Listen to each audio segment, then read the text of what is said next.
السلام علیکم ورحمۃ اللہ وبرکاتہ نحمدہ ونصلی علی رسولہ الکریم اما بعد۔ امید کرتے ہیں آپ تمام سسٹرز خیر و عافیت سے ہوں گی اور ایمان کی بہترین حالت میں ہوں گی۔ اللہ رب العزت سے دعا ہے آپ کی طرف ہر بڑھنے والا شر خیر و بدل دے، آمین آمین۔ پیاری سسٹرز، ہم لوگ سورۃ المائدہ کی آیت نمبر 26 تک ترجمہ تفسیر پڑھ رہے تھے اور یہ تفسیر ہماری ابھی جاری تھی۔ اس میں جز 1 ہم پڑھ چکے تھے، آج کا لیسن جز 2 ہوگا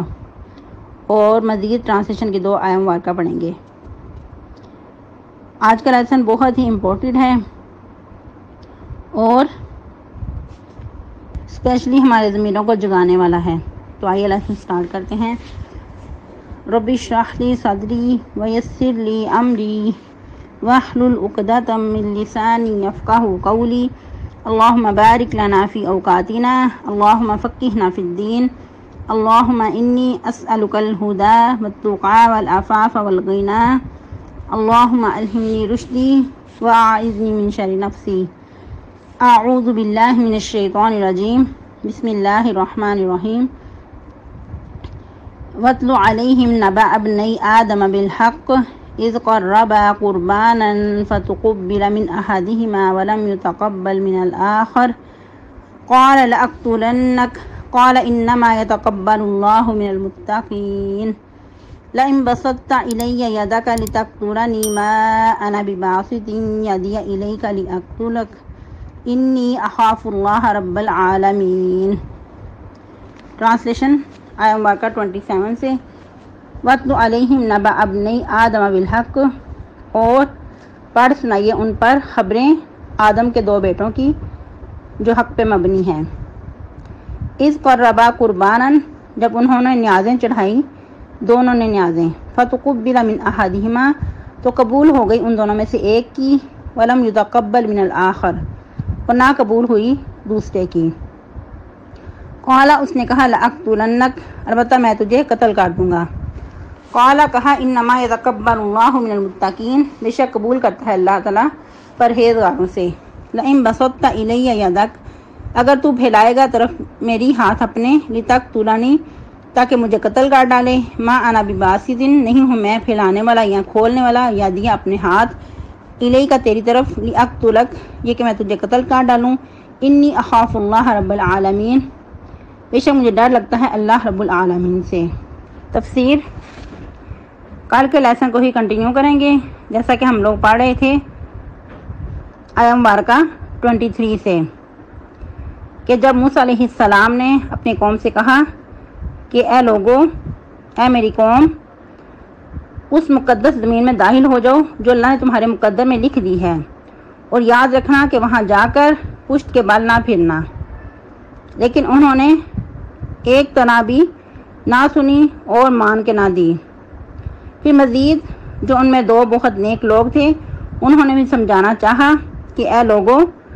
تم جب داخل ہو جاؤ گے تو اس وقت یقیناً تمہارا ہی غلبہ ہوگا، اللہ کی طرف سے فتح و نصرت آئے گی اور یقیناً تمہیں غلبہ فتح حاصل ہوگی، اور لیکن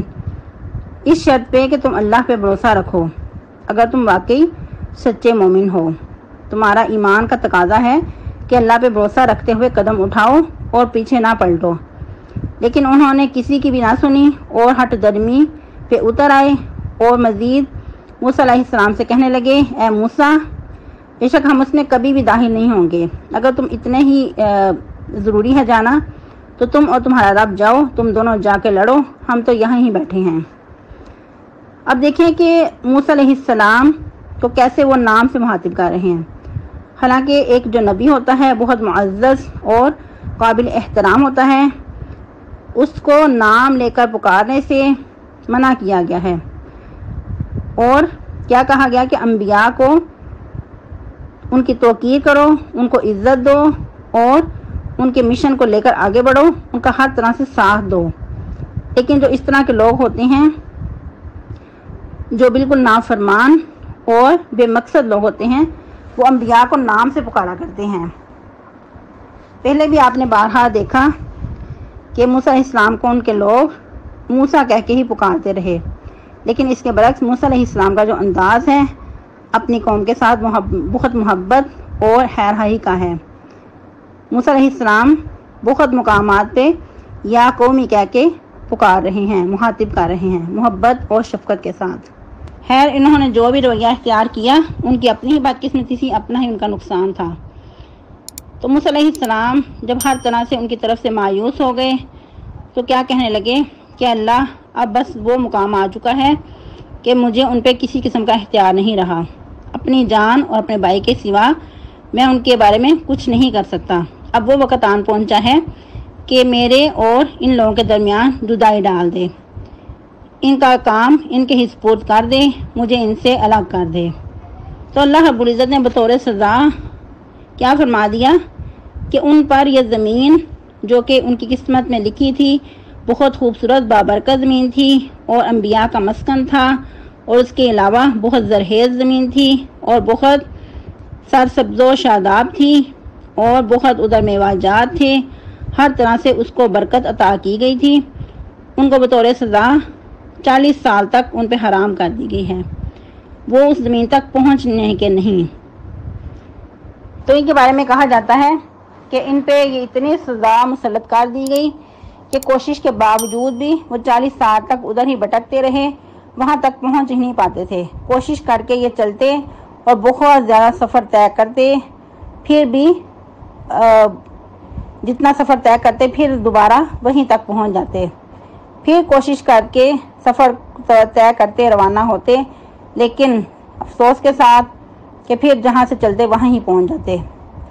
تو ان حالات میں انسان کو کتنی مایوسی کا سامنا کرنا پڑتا ہے۔ تو اللہ رب العزت نے ایسی سخت ان کو سزا دے دی۔ اور پھر مزید یتیہون فی الارض، یعنی کہ یہ سرگرداں پھرتے رہیں گے، زمین میں بھٹکتے رہیں گے اور کوئی بامقصد کام نہیں کر پائیں گے۔ وہ جہاں صحراؤں میں رہتے تھے صحراؤں میں ہی بھٹکتے رہے اور کسی کام کے قابل نہ رہے۔ اللہ رب العزت نے یہ سزا سنانے کے بعد موسیٰ علیہ السلام کو تسلی دی اور ان کی حوصلہ افزائی کی، ان سے فرما دیا کہ فلا تأس علی القوم الفاسقین، اے میرے پیارے نبی، پیارے پیغمبر، ان کے حال پہ افسوس نہ کرنا کیونکہ وہ ہیں ہی نافرمان۔ انہوں نے ایک نہیں سنی، مان کر نہیں دی، تو اب تمہیں ان کے حال پہ ترس نہیں کرنا چاہیے۔ اب ان پہ جو مسلط کر دی گئی سزا، اب ان کی یہی سزا بنتی تھی، تو اس لیے اللہ رب العزت نے ان کو اس انجام سے دوچار کرنا ہے۔ ادھر جو یتیہون کا ورڈ ہے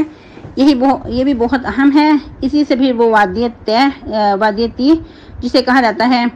تو اس زمین میں وہ بھٹکتے رہے، یعنی کہ ایسی وادی جس میں وہ بھٹکتے رہے، کسی کام کرنے کے قابل نہ رہے اور بے مقصد ادھر ادھر بھٹکتے رہے۔ اور پھر اس کے بعد سیدنا موسیٰ علیہ السلام کا کچھ عرصے بعد انتقال ہو گیا، ہارون علیہ السلام بھی وفات پا گئے، اور یہ لوگ ایسے ہی سرگرداں پھرتے رہے، ادھر سے ادھر ادھر سے ادھر، بس یہی ان کا کام رہتا اور عجیب قسم کی ان کی زندگی رہی۔ پھر موسیٰ علیہ السلام کے بعد سیدنا یوشع بن نون ان پہ نبی بنا کر مبعوث فرمائے گئے اور کافی عرصے تک ان کی بھی ان پر حکومت رہی۔ اور ایک اور بات ادھر وضاحت کر دوں کہ سیدنا موسیٰ علیہ السلام کے وفات سے پہلے موسیٰ علیہ السلام نے مطالبہ کیا کہ اللہ جس ارض مقدس کا تو نے وعدہ کیا تھا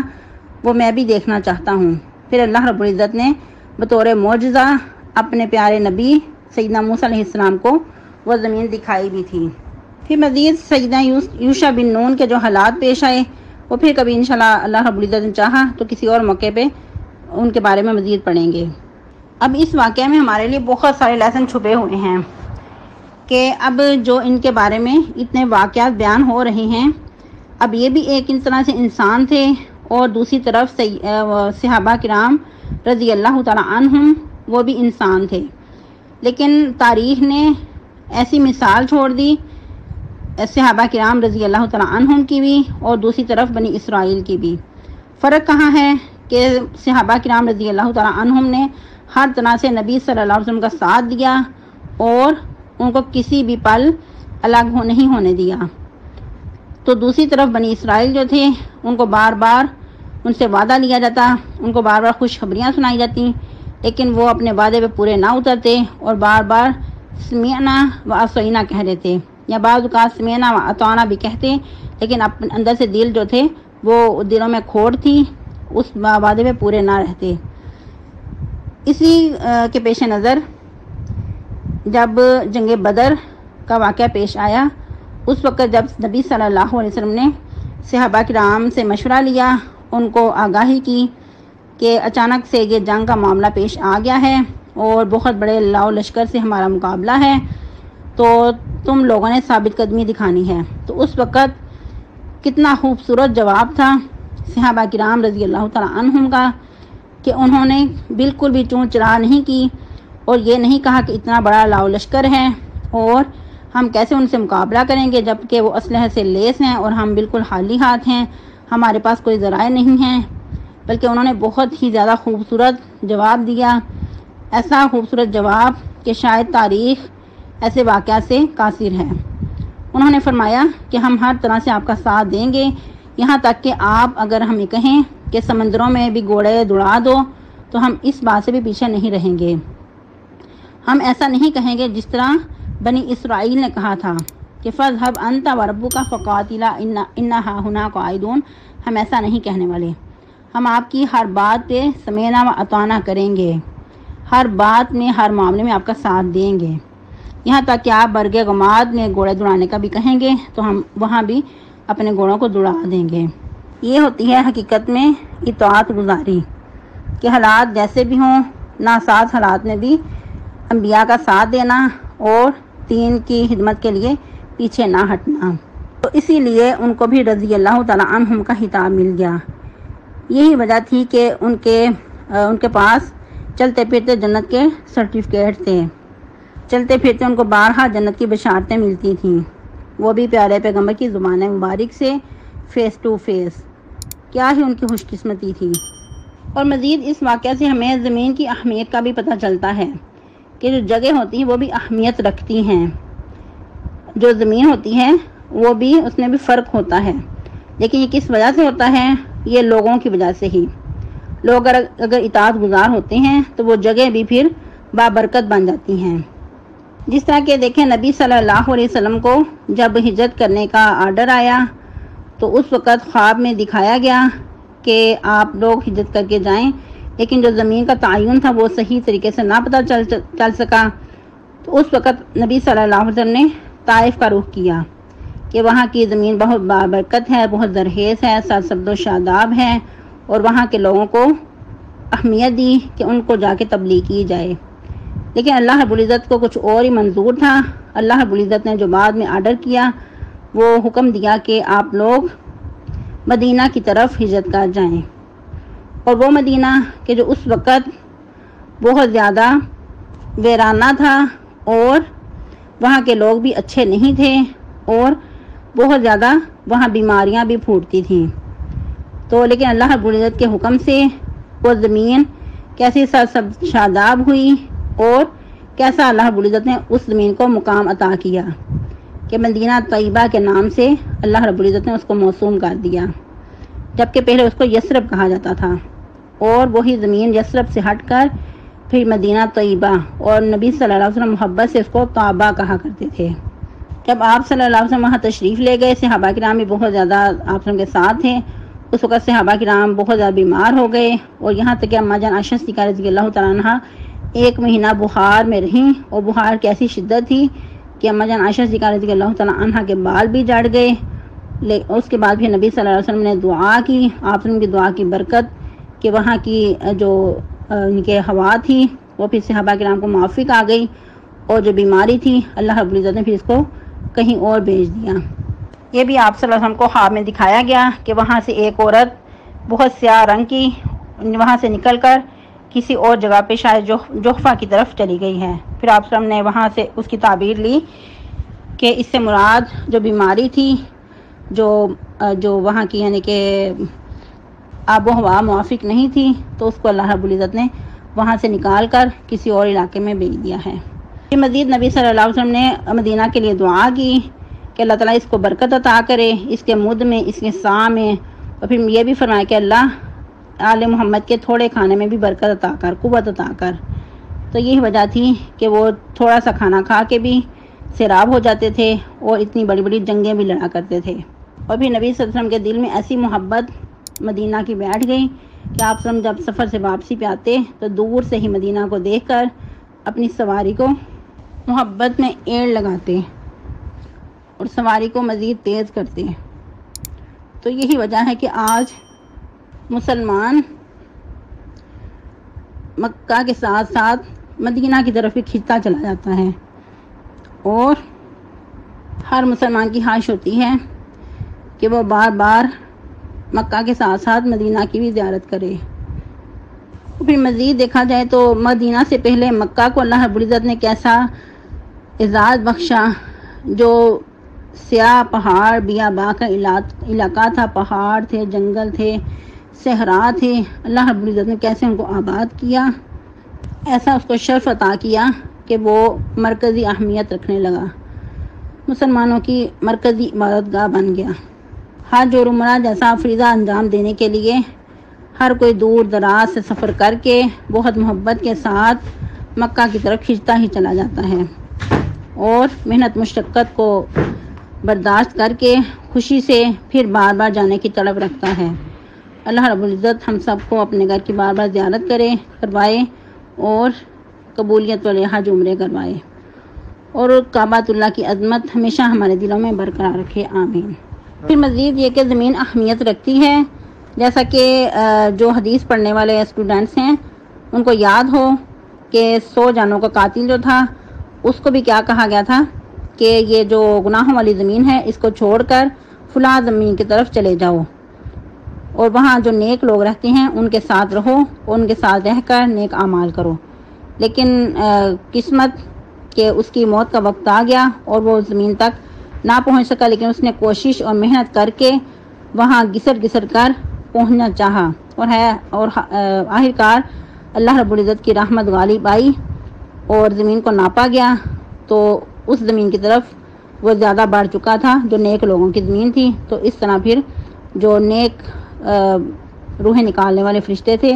ان کو آرڈر کیا گیا کہ وہ اس کی روح نکالیں اور اللہ رب العزت کے پاس لے جائیں۔ تو اسی لیے ہمارے دین اسلام میں ہجرت کی بہت اہمیت ہے کہ اگر کسی انسان کو عمل نہیں کرنے دیا جاتا تو اس پہ پھر ذمہ داری عائد ہوتی ہے کہ اس زمین کو چھوڑ کر نیک لوگوں کی زمین کی طرف ہجرت کر جائے اپنے ایمان کو بچانے کے لیے۔ یہی وجہ ہے کہ انسان کے اوپر سوسائٹی کا بھی اثر ہوتا ہے، جن لوگوں کے درمیان انسان کا اٹھنا بیٹھنا ہوتا ہے تو ان کی ریز انسان کو ضرور پہنچتی ہیں۔ اسی لیے جو دینی مجالس ہوتی ہیں ان کی بہت برکت ہوتی ہے، اور وہاں کے جو ہر چیز ہوتی ہے وہ قابل احترام ہو جاتی ہے، بابرکت ہو جاتی ہے۔ تو اسی لیے ہم سب کو چاہیے کہ جو دینی مجالس ہیں، جو قرآن و احادیث کی محفلیں ہیں ان کو لازمی اٹینڈ کریں اور وہاں کی برکات سمیٹیں۔ لیکن افسوس کے ساتھ کہ آج جس کو بھی دعوت دی جائے تو یہی جواب ملتا ہے کہ ٹائم ہی نہیں ہے۔ تو ٹائم نکالنے سے نکلتا ہے، ورنہ تو انسان موت کے منہ میں چلا جاتا ہے، لیکن انسان کے پاس ٹائم نہیں رہتا۔ تو 24 گھنٹے اللہ رب العزت کی طرف سے عطا کردہ ہیں، ان میں سے انسان کوشش کر کے کم سے کم 1 گھنٹہ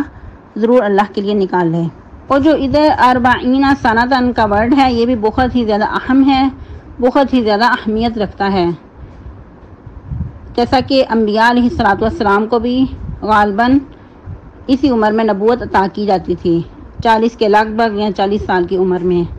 کیونکہ اس وقت انسان اچھی طرح میچور ہو جاتا ہے، اس کے اندر میچورٹی آ جاتی ہے، سنجیدگی آ جاتی ہے، ہر کام کو سنجیدہ کرنے کا اس کے اندر ہنر آ جاتا ہے۔ اور ویسے بھی انسان نے ایک زندگی کا جو وقت ہے وہ گزارا ہوتا ہے، اور اچھے برے کی اچھی طرح اس کو پہچان ہو جاتی ہے۔ اور حدیث کے مطابق بھی کہ جس شخص کو 40 سال زندگی مل جائے اس کے لیے پھر کوئی عذر باقی نہیں رہ جاتا کہ اللہ مجھے مزید عمر ملتی تو میں کوئی نیک کام کر پاتا، پھر اس کے لیے حجت قائم ہو جاتی ہے کہ اتنا عرصہ اس نے دنیا پہ گزارا ہے، اس نے کیوں اپنی زندگی کے مقصد کو نہیں پہچانا۔ تو ان لوگوں کو یہ سزا اس لیے دی گئی کہ جو پہلے لوگ ہیں، جو سرکش لوگ ہیں، جو اللہ کے نافرمان باغی ہیں، جو ڈٹائی اور ہٹ درمی سے کام لیتے ہیں، وہ پہلی جو نسل ہے وہ ختم ہو جائے، مزید آگے نئی نسل آئے اور وہ جو اللہ کا دین ہے اس کو مزید پھیلائیں اور جہاد سے روگردانی نہ کریں۔ کیونکہ قرآن مجید میں ہی جیسا کہ اللہ رب العزت فرماتے ہیں کہ یخرج الحی من المیت و یخرج المیت من الحی، تو مفسرین نے اس سے یہ بھی تعبیر لی ہے کہ نیک لوگوں سے اچھے لوگوں کا پیدا ہونا اور اچھے لوگوں میں سے بد لوگوں کا پیدا ہونا۔ تو اگر وہ خود اچھے نہیں تھے لیکن جو ان کی آگے آنے والی نسل تھی وہ پھر اللہ رب العزت نے ان کو مزید ان سے اپنا کام لینا تھا اور ان کو وہاں صحراؤں میں رکھ کر ان کی اچھی تربیت کرنی تھی۔ تو یہی وجہ تھی کہ عرصہ دراز گزرنے کے بعد ان کے اندر یہ شعور پیدا ہوا، ان کو پھر پہلے جو واقعات سننے کو ملے کہ ہمارے بڑوں نے یہ کام کیے تھے تو ہم نے یہ کام نہیں کرنے، اور پھر ان کی خوش قسمتی کہ ایک وقت کے بعد ان کو پھر ارض مقدس میں جانے کا شرف حاصل ہوا۔ اور پھر مزید ان کے اندر بہت سارے انبیاء آئے، جیسا کہ سیدنا سلیمان علیہ السلام، سیدنا داؤد علیہ السلام، اور بھی بہت سارے نبی آئے اور بہت سا دین کا کام ہوا، اور بہت سا اللہ تعالیٰ نے ان کو مزید شرف عطا کیا، اور پھر مزید بہت سارے واقعات ملتے ہیں۔ اب تو یہ ان لوگوں کے حالات تھے، تو جو ہماری حالت ہے، ہم جس وقت سے گزر رہے ہیں اور آج ہر بندہ پریشان نظر آتا ہے اور ہر بندہ مہنگائی کا رونا رو رہا ہے، تو وجہ کیا ہے؟ آج اس ارض وطن پاکستان، وطن عزیز کو اللہ رب العزت نے بہت بڑے شرف سے نوازا ہے، بہت بڑا اس کو اعزاز حاصل ہے، اور اس نے وطن مقدس کو کلمے کے نام پہ حاصل کیا تھا، لیکن افسوس کے ساتھ کہ جس مقصد کے اس کو حاصل کیا وہ مقصد پورا ہوتا نظر نہیں آتا۔ حالانکہ اگر دیکھا جائے تو پاکستان میں سب سے زیادہ نیو جنریشن ہے، جو نوجوان نسل ہے وہ بہت زیادہ ہے، باقی ممالک کی نسبت اس وطن عزیز میں زیادہ لوگ بستے ہیں جو ینگ ہیں۔ اگر یہ بامقصد زندگی گزاریں تو جس معیشت کا سامنا ہے آج، تو وہ وقت خوشحالی میں بدل سکتے ہیں، لیکن افسوس کے ساتھ کہ آج نوجوان نسل بے مقصد زندگی گزارتی نظر آتی ہے، گھنٹوں ایسے ہی ادھر ادھر کی گپ شپ میں لگا دیے جاتے ہیں، اور اپنے وقت کو جو کہ ایک ایک لمحہ بہت قیمتی ہے اس کو یوں ہی ضائع کر دیا جاتا ہے۔ پھر ہر بچہ، ہر بندہ اسی بات کا رونا روتا ہے کہ میں بور ہو رہا ہوں۔ انسان پوچھے کہ بوریت کس چیز کی؟ جب ہمارے پاس قرآن و حدیث موجود ہے تو جو بامقصد ایک بندہ مومن ہوتا ہے اس کے پاس تو ایک ایک لمحہ قیمتی ہوتا ہے، اس کو ایک لمحہ بھی اس طرح کا نہیں میسر ہوتا کہ وہ ایسے ہی بے مقصد گزارے۔ بامقصد بندہ مومن کو تو اپنی نماز، روزے، اپنے اذکار سے ہی فرصت نہیں ملتی کہ مزید وہ بے مقصد کام کرے۔ لیکن آج ہم لوگ راتوں رات دولت مند ہونا چاہتے ہیں، ہر بندہ امیر ہونے کے خواب دیکھ رہا ہے، لیکن جو اپنی زندگی کا مقصد ہے، مقصد حیات ہے، اس کو فراموش کر دیا ہے۔ نہ قرآن اٹھانے کا ٹائم ہے، نہ قرآن کھولنے کا ٹائم ہے، نہ اللہ رب العزت کے جو فرامین ہیں اس کو پڑھنے کا، اس کو سننے کا ٹائم ہے، بلکہ یہاں تک کہ جو اس مشن میں چل رہا ہے اس کو بھی پیچھے کرنا چاہتے ہیں، اپنے مقصد سے ہٹانا چاہتے ہیں کہ یہ تم لوگ کیا پرانے لوگوں کا کام کر رہے ہو۔ تو ایسے شخص کی مزید حوصلہ افزائی کرنے کے بجائے اس کی حوصلے کو پست کیا جاتا ہے، اور پھر اس زندگی کو جدت کا نام دیا جاتا ہے کہ آج جو جدید دور ہے اور پیسہ کمانے کا دور ہے، جس دور سے ہم گزر رہے ہیں، ماڈرن دور ہے، اگر اپنے وقت کو بامقصد کام میں نہیں لگائیں گے تو پھر یوں ہی ذلت مقدر بن جائے گا انسان کا۔ اور آج کیا وجہ ہے کہ پاکستان کی نسبت جو باقی ممالک ہیں، جو غیر ممالک ہیں، وہ ترقی کرتے نظر آتے ہیں؟ وجہ کیا ہے کہ وہ اپنے ایک ایک لمحے کی قدر کرتے ہیں، اپنے وقت کو ضائع نہیں کرتے۔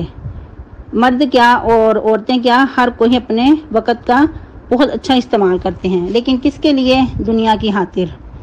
تو یہی اگر بندہ مومن اپنے وقت کا اچھا استعمال کرے گا، سنت کے مطابق گزارے گا، تو اس کا ایک ایک لمحہ بھی اللہ کی عبادت میں گزرے گا، تو پھر یقیناً اللہ کی طرف سے برکات، رحمتیں نازل ہوں گی۔ تو پھر ایسا بندہ مومن یقیناً ٹینشنوں کے باوجود پرسکون نظر آئے گا، اس کو پھر حیاتاً طیبہ نصیب ہوگی۔ یہ اللہ رب العزت کا وعدہ ہے، جیسا کہ اللہ رب العزت قرآن کے ایک اور مقام پہ فرماتے ہیں وَلَوْ أَنَّ أَهْلَ الْقُرَىٰ آمَنُوا وَاتَّقَوْا لَفَتَحْنَا عَلَيْهِمْ بَرَكَاتٍ مِّنَ السَّمَاءِ، اگر اہل بستی ایمان لے آتے، تقوی اختیار کرتے، تو لازم ان پر آسمان اور زمین کی برکات کے دروازے کھول دیتے، ولیکن کذبوا، لیکن انہوں نے جھٹلایا۔ اور یہی وجہ تھی کہ انہوں نے اپنے مقصد حیات کو فراموش کر دیا، اپنے مقصد کو نہ پہچانا، تو پھر ایسی قوم جو ہوتی ہیں وہ ذلت کا شکار ہو جاتی ہیں، پھر پستی ان کا مقدر بن جاتی ہے۔ اور پھر مزید دیکھا تو ہم لوگ آسائشوں میں رہنا پسند کرتے ہیں، اور آج ہم اپنے بچوں کو بھی یہی آسائشیں ہی دینا چاہتے ہیں۔ تو یہی وجہ ہے کہ آسائشوں میں پل کے بچے جو ہیں وہ بھی بزدل بن چکے ہیں، اور یہی چاہتے ہیں کہ راتوں رات کوئی ایسا معجزہ ہو جائے کہ پیسہ مل جائے، امیر ہو جائیں اور پیسے کی ڈیل پیل ہو جائے، فراوانی ہو جائے، لیکن جو دنیا پہ آنے کا مقصد ہے وہ ختم ہو کے رہ جائے۔ پہلے کیا ہوا کرتا تھا کہ اپنے بچوں کو مضبوط جان بنانے کے لیے صحراؤں میں بھیج دیا جاتا، جیسا کہ عرب میں یہ رواج ہوا کرتا تھا کہ بچہ پیدا ہوتا ان کو دائیوں کے حوالے کر دیا جاتا، ان کو جو اچھی آب و ہوا ملتی، صحراؤں میں پلتے، مضبوط جان بنتے اور ان کی تربیت بھی اچھی ہوتی۔ اور جیسا کہ زندہ مثال آپ کے سامنے سیدنا ابراہیم علیہ السلام کی ہے، اللہ رب العزت نے کیسا ان سے دین کا کام لینا تھا اور ان کو صحراؤں میں بھیج دیا، اور وہ بیٹا جو کہ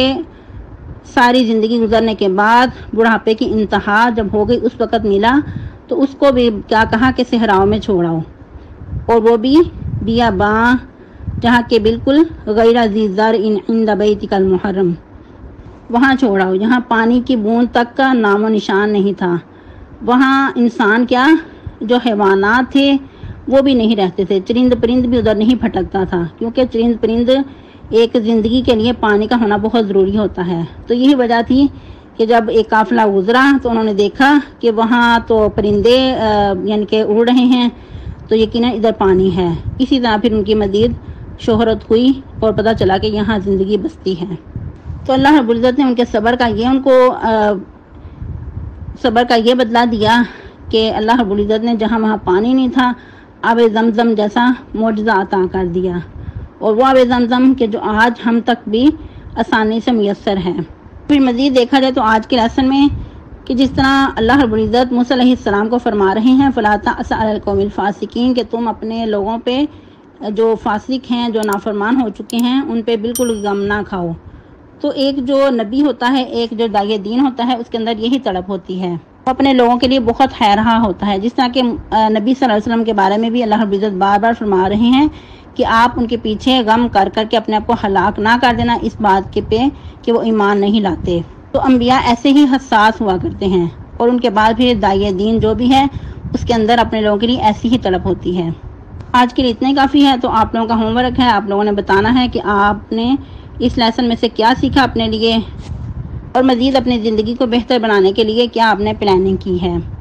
کیونکہ جو واقعات ہوتے ہیں ہمارے لیے بطور عبرت ہوتے ہیں کہ جو کام ان لوگوں نے کیے ہم لوگ وہ کام نہ کریں، مگر مزید اپنے آپ کو بہتر طریقے سے لے کے چل سکیں۔ امت محمدیہ کی جو ذمہ داری ہے وہ پھر ہی وہ بہترین امت ہو سکتے ہیں، ورنہ ان میں اور ہم میں فرق نہیں رہے گا۔ سبحانک اللہم ربنا و بحمدک نشہد ان لا الہ الا انت نستغفرک و نتوب الیک۔ السلام علیکم ورحمۃ اللہ وبرکاتہ۔ بہت معذرت کہ لیسن آپ کا آج زیادہ ہو گیا ہے اور بہت لیٹ بھی ہو گیا ہے۔ السلام علیکم ورحمۃ اللہ وبرکاتہ۔